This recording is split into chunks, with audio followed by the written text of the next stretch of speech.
Hello, and welcome to another full moon reading. And this full moon will be happening on the 15th of December, 2024, and it will be the final full moon of 2024. So it's the Gemini full moon, which is always during Sagittarius season, remembering that sun and moon are always opposite each other in order for it to be called a full moon because it is reflecting the full light of the sun. So this one is going to be at 23 degrees and 52 minutes. We might as well call it 24 degrees of Gemini moon, whilst the sun is at that same degree point across at the furthest point from that on the chart, which is in Sagittarius. Please, just a quick reminder that I set up the chart for South Africa. That's where I live. And so don't worry too much about the houses. So the little pie wedges, like this would say it's a Pisces rising chart. Don't concern yourself too much with that unless you want to set that up for your own area. Otherwise, rather go and look at where things are impacting your chart. Do you have anything in late degrees of the mutable signs? And the mutable signs would be Gemini, where the moon is, or Virgo, or Sagittarius, where the sun is, or Pisces. And Pisces has got Neptune in late degrees. So Neptune in this chart is squaring that sun and moon, and it's forming this T-square. Neptune has also gone stationed direct since the last lunation or the last forecast, which was at the new moon in Sagittarius. Since that time, Neptune was retrograde. He's gone direct. So now he's never going to get back to, well, he's at 27 degrees. It's going to take him a hot minute to get out of the 27th degree. But basically, he's heading out of Pisces. He will be entering into Aries next year. And then he will, just like Pluto did, he will do a bit of vacillating. And remember, I've said this before, and every astrologist is talking about it. It's a very, very unusual thing for all three of the outer planets, Uranus, Neptune, and Pluto, to be changing signs simultaneously. These are big archetypal stories and changes, even when one planet is doing it. We've really been witnessing that with the Pluto transition into Aquarius. And now we're going to be doing the same thing with Neptune pretty much at the same time, and with Uranus. Both Neptune and Uranus begin to move signs next year. So Uranus is the fastest moving of the three with a 84 odd year cycle. He'll be shifting into Gemini, air sign. Pluto has shifted into Gemini, Aquarius, air sign. And Neptune will be shifting into Aries, fire sign. What's really, really interesting here is they're all moving from feminine signs of earth and water into masculine signs of fire and air, or yin yang, if you prefer that terminology. So this is going to be a very, very interesting thing for us to observe and live through, because this is a pivotal point in history. And the reason I'm digging into this just a little bit is that Neptune is coming forward to move into Aries, which we will move into at the exact same time as Saturn, which is, again, just kind of remarkable. And so it will be Neptune, the dreams, the ideals, and Saturn, the structure, the hard work, the dedication, the consistency, are going to move into the very, very first sign of the entire zodiacal wheel, not just another sign. They're moving into a complete new beginning, reset cycle at 0 degrees of Aries.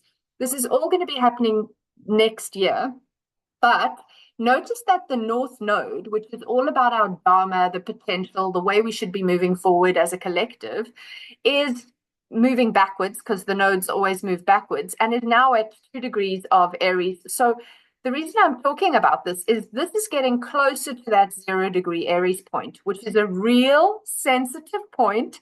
Every time something touches it now, it's really going to be preparing, fertilizing the soil, preparing that ground for this big ground-breaking shift of Neptune and Saturn into 0 Aries. Saturn only gets to 0 Aries every 28, 29 years, so he doesn't come around this way very often. And Neptune only gets there every 150 odd years, so again, doesn't get around there very often. And for the two of them to be entering at that same time, bonkers. Okay, and then the other two outer planets, as we already discussed. So this is quite an interesting little space that we're having a little bit of rumbling going on at the moment. I also want to point out that Venus will be early next year going through her own retrograde process, which is going to straddle that same space. So anytime we do readings, anytime something is activated on or around the last degrees of Pisces and the first degrees of Aries right now, they are just that much more poignant and sensitive. And if you notice that it's happening, you notice, do you have anything in those degrees in your chart? Or how do you react when other planets in the sky are currently going around that point? Because when you find out how you're triggered and affected and impacted, it's going to give you guidance as to how to support and sustain yourself and or family members. Don't just look at your own stuff. When you start getting better at astrology, you can start saying, oh, well, I know my one son, for example, is an Aries rising. How's this going to affect him? And, that's when you can start to tweak it. My daughter has plenty of planets in Pisces. How is this going to affect her? So then you're going to start to get a little more discerning for individuals other than yourself. But start with you. It's easiest because you know yourself. You're feeling and living and being that expression of your own chart. So that's the best way to learn. Okay, so that's all not specific to this full moons completely. However, I feel like a lot of things are beginning to eke into that space, and it's time for us to pay attention to that energy. And this is a sun season, a sun in fire season. So it's kind of also sending us a little bit of support in this direction.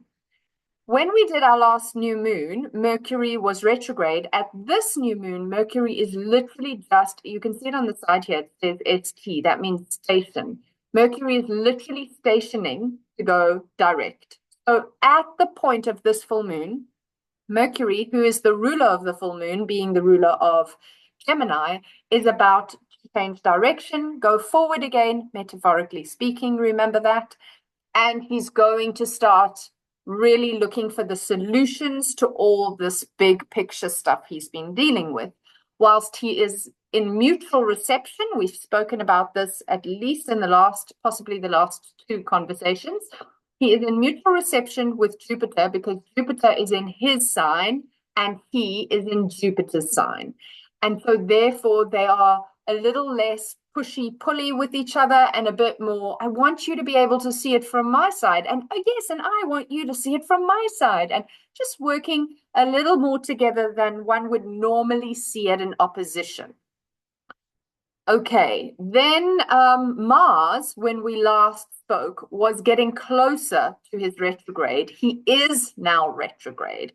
So in fact, since 2 weeks ago, when you watched when we had, I don't know when you watched it, but when we had the Sagittarius new moon, Mars was at pretty much this exact same degree. A few minutes further into the degree, I think it was like 5 degrees and 50 something minutes, and it's now 5 degrees and 41 minutes.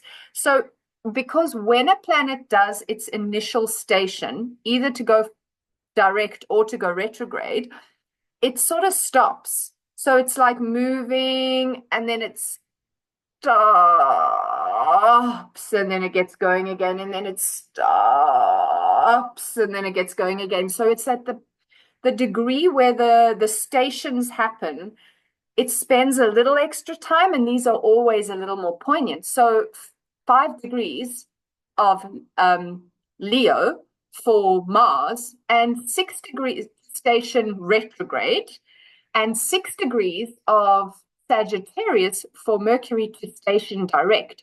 So both of these planets are pretty much stationary and forming a very, can you see it's a nice thick blue line here?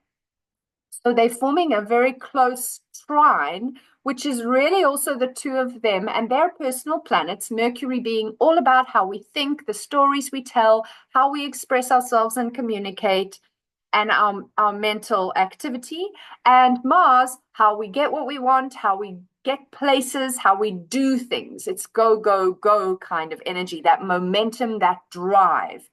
The two of them are working together in fire signs. So there is this this, again, fire is drive in many ways. Fire is a force of nature. Fire can't be a little bit fiery. It can't be sort of a lukewarm fire. Fire burns. Fire is hot. Fire burns away stuff that we don't need anymore and allows regrowth to occur from the ashes, which are very fertile.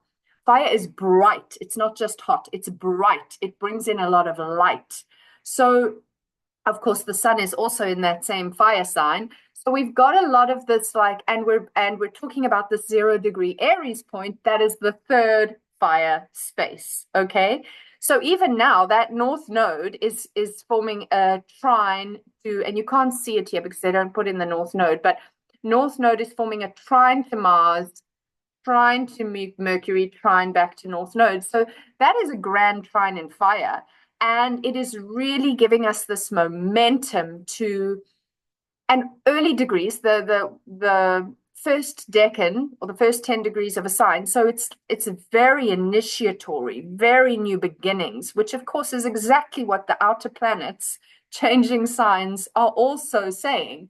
Very initiatory, very new beginnings. However, those are big, slow, intense changes that kind of vacillate and shift over a little bit longer, whereas the faster moving planets like Mercury and Mars, Mercury's about a year around the entire wheel, Mars around 2 years, they show some of those things for us quicker.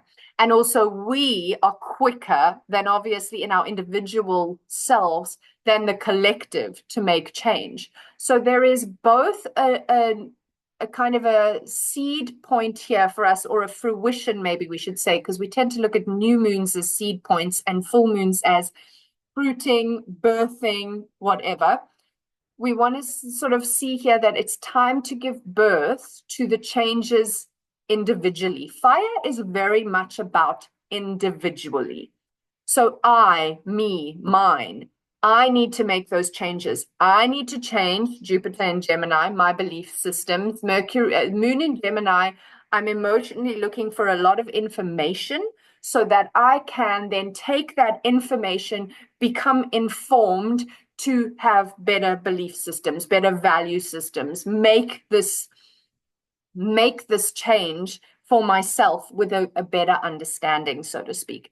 So the fire is saying, but you need to change. Not, oh, well, when the world changes or when I have the perfect government or when everything is perfect, then I will know how to finance my home or live my life better. No, this is about you making individual changes, you getting information that works for you, you getting informed with things that feel right and resonate for you.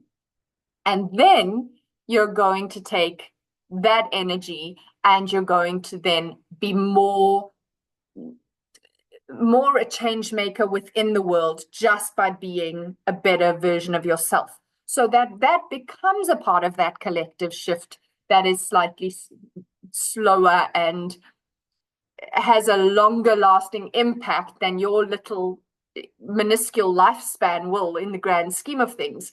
But you are that acupuncture needle on the earth right now, and the more fine-tuned and high vibrational and real and authentic and sovereign and autonomous and all those great words you can be in yourself, the more impact you will have in the global collective change. So I think there's a lot of that right now. And those retrogrades with Mars and Mercury, it's also kind of like reflect on that. And remember, Venus is going to do her next retrograde, and it's going to be crossing from Aries back into Pisces. So again, where Neptune and Saturn are both moving, she's going to go there first, even though she in the sky right now is, wait, there she is in Aquarius. She's just traveled past Pluto, and she's had this conversation with Pluto, like, what are we changing, Pluto? Give me some insight. What do you think you're going to be doing for the next 20 years? She's getting informed, and she's doing it in a very muse-like Venusian conversational way, saying, hey, Pluto, let's be friends. Tell me your story. And then she's going to take those things that Pluto and her have just discussed by the time we get to this full moon in Gemini. She's going to travel with it, thinking about it, really allowing herself to to imagine different ways. Remember that Aquarius is a real change-making kind of sign. It's a real futurist. Doesn't isn't afraid of being quirky and good for looking out for the underdog. Okay, so Venus is all that, like ruminating on all of that while she transits through Aquarius, and then she's going to get into Pisces, and she's going to have some deep, mystic. Kind of feelings about this. She's going to get magical. She's going to get mystical. She loves the sign of Pisces. She really gets into her flow, her beautiful creative flow there. And she'll be imagining this whole thing. And then she's going to beat Neptune and Saturn to the punch because she moves faster. And she's going to come into Aries, and she's going to go to that place that the two other planets are going to meet. And then she's going to feel that fieriness of Aries, and she's going to be ready to initiate. And she's all about how we love, how we want to be loved, what we see as valuable. So she's going to go in there with these kind of energies and combine that warrior, but like a heart warrior, a warrior of love and a warrior of beauty. And then she's going to retrograde back into Pisces, and she's going to, it's alchemical. Let me go back. I need to just get back into the flow of Pisces and channel things and alchemize and be in the amniotic waters of this process before she then gets back into Aries. And again, this is where Neptune and Saturn are going to follow into the space. So it is the fire energy for me, even though this is not a fire moon, this is an air moon. It's the fire sun, and there's a lot of fire charged up in this chart. So yes, I think I'm going to leave it at that because I don't want to get too long-winded. I know my forecasts can get a little bit long if I'm not paying attention. There's always more to say. And I really do want to say that if you've never had a chart reading, or if you've never had these little snippets of, that full moon is going to really be hitting some stuff in my chart, and I really could do with a bit of guidance. I do shorter readings than my average 90-minute reading. And if you feel like you resonate with the way that I speak about these things and you would like a little guidance, and for me, guidance is also empowering you with tools and ideas that you can try to use to manage a lot of the things that we're all going through, but you have your own unique blueprint. Your chart gives you that unique blueprint, and how your chart is being impacted by the energies and understanding that on a deeper level is, for me, absolutely invaluable in helping me to navigate these interesting times. So I hope this has been helpful for you. Thank you so much for watching. And I appreciate all your likes, shares, comments, subscribes. And I look forward to being here again with you soon. And enjoy the very last full moon of 2024.